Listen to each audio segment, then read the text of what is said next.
Students, in previous lecture we have studied question number 1 to 4 from practice set 1.1. Today we study the last question from this practice set 1.1. The question is, write the following sets using rule method. Write the following sets using rule method. The example 1, A is equal to the curly bracket 1, 4, 9, 16 up to 100. By using rule method म्हणजे काय करायचं तर या दिलेल्या set मध्ये एक नियम शोधायचा की त्या सेटची मांडणी कशी केलेली आहे. If we observe this sets, set A, we know the sets contain the square 1, 4, 9, all these are square numbers up to 100. तर तुम्ही जर बघितलं तर या सगळ्या पूर्ण वर्ग संख्या स्क्वेअर नंबर आहेत 1 ते 10 पर्यंत. आता मग हा जो सेट आहे हा बाय युजिंग रूल मेथड कसा मांडणी करायचं बघा. Write the given name of the set. So A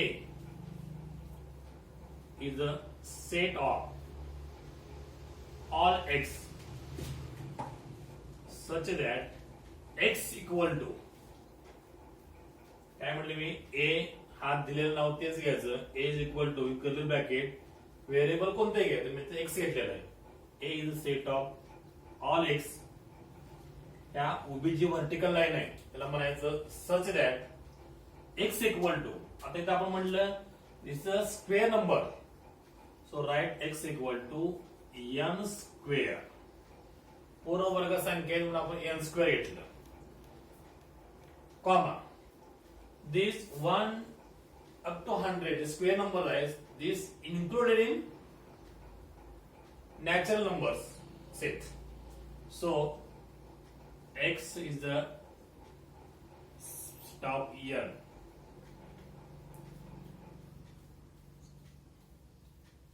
X the subset of x is the element of the n.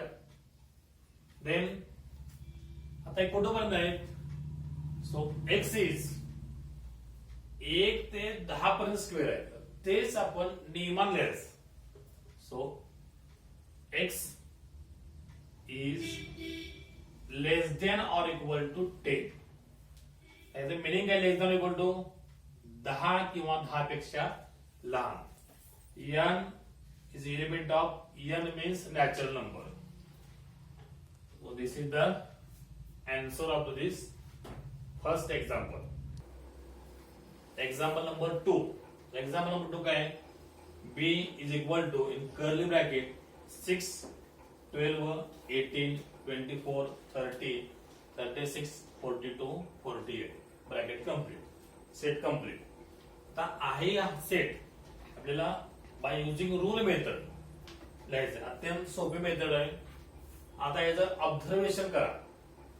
या रूल मेथडचं ऑब्झर्वेशन करा आणि यातून जी मांडणी आहे सेटची ती सेटची मांडणी कोणत्या एका निकषावर शोधा. त्यातला नियम शोधा. नियम शोधला लक्षात तुमच्या की हा जो आहे तो 6चा पाडा आहे बघा. This set contain the numbers multiple of 6 ला म्हणतो आपण 6च्या पटीत.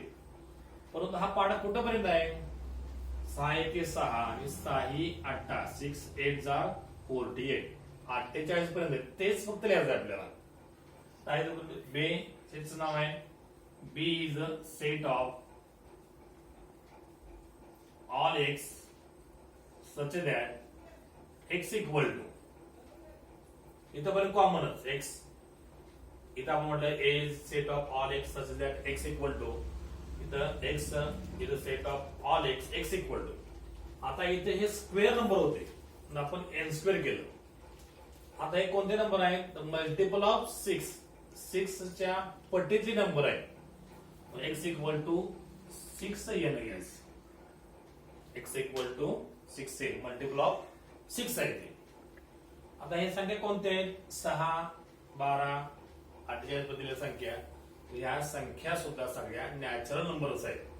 म्हणजे इथं पण लिहायचं x is a element of natural set किंवा natural number.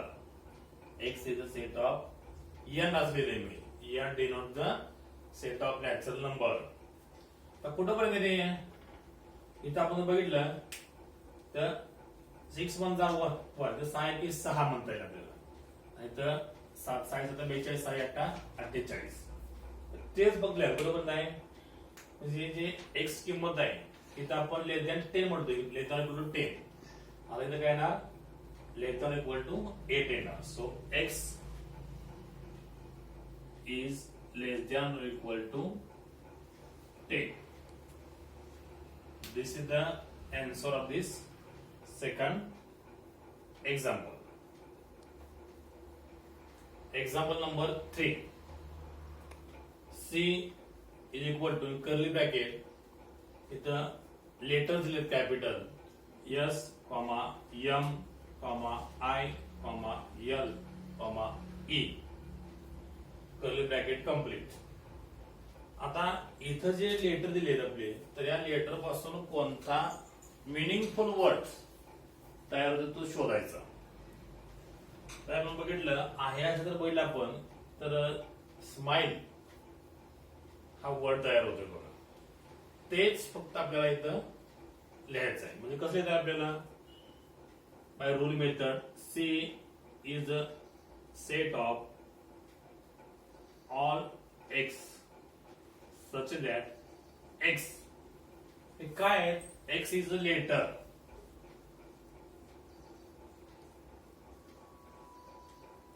X is a letter in word. कोणत्या अक्षराचे लेटर आहे ते? तर हे आपण जर अक्षर जुळवले, लेटर जुळवले तर स्माइल तो शब्द फक्त एकत्र लिहायचा. म्हणजे आपल्याला असा लिहिता येईल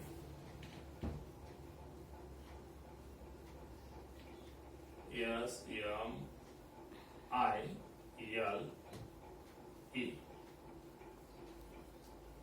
लेटरचं एक्झाम्पल एकदम सोपं असतं. C is a set of all x such that x is letter in word smile. त्या आपण सगळ्या त्या लेटर पासून तयार होणारा जो शब्द आहे मिनिंगफुल वर्ड तो आपण इथं शेवटी लिहिलेला आहे. सो एक complete example number 3. Example number 4.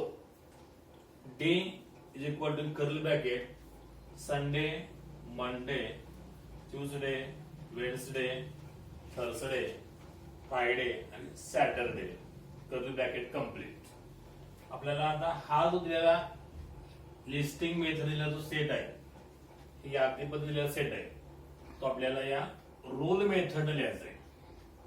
आता नेहमीप्रमाणे ऑब्झर्व दिस गिवन सेट्स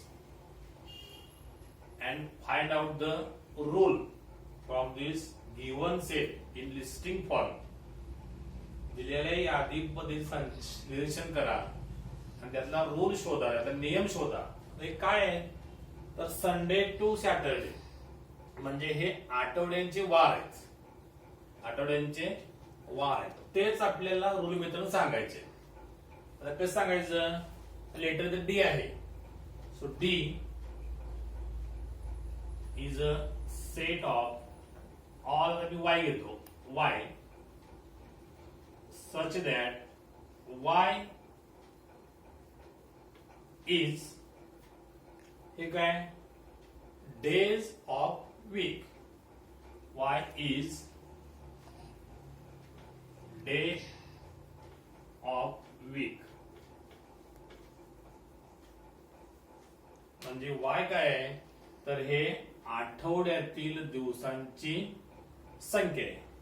झालं. आपण हा एक्झाम्पल जे आहे ते आपण बाय रूल मेथड अशा पद्धतीने मांडता येतं. D is a set of all Y such that Y is day of the week किंवा डे ऑफ वीक. तर एक्झाम्पल आपलं 4 कम्प्लीट झालेलं आहे. एक्झाम्पल नंबर 5 हे लास्ट एक्झाम्पल आहे त्या क्वेश्चन मधलं. x इज इक्वल टू एक कर्ली ब्रॅकेट लेटर बघा a, e, t. आता हे 3 लेटर आहेत. ते 3 लेटर पासून जे आपल्याला वर्ड तयार होतो एखादा अर्थपूर्ण तो वर्ड लिहायचा. जसं आपण एक्झाम्पल नंबर 3 मध्ये स्माइल हा शब्द लिहितो आपण, स्माइल हा वर्ड लिहितो. आता असाच इथं या 3 अक्षरापासून एक होता असेल तर एक वर्ड लिहायचा, 2 होता असेल तर 2 लिहायचे. आता कसं बघा, x is a set of all y such that y is later in word. आता बघा, आता यापासून आपल्याला TEA टी हा शब्द होतो, TEA आणि AET EAT 8 EAT आणि T 2 शब्द तयार होतात. दोन्ही शब्द वर्ड्स 8 and TEA अशा आपल्याला 2 शब्द तयार होतील याच्यापासून. म्हणजे आपल्याला असे येत x is a set of all y such that y is later in word. eat म्हणजे खाणे आणि टी म्हणजे आपला चहा. दोन्ही शब्द आहेत, दोन लिहित बघा AAT पासून. Curly bracket complete. So here we complete practice set 1.1. Video आवडला असेल तर लाईक करा, शेअर करा आणि चॅनेलला सबस्क्राईब करायला विसरू नका, की ज्यामुळे तुम्हाला पुढचे जे व्हिडिओ आहेत ते युट्यूबवर अपलोड झाले ते तुम्हाला लगेच पाहता येतील. थँक्यू.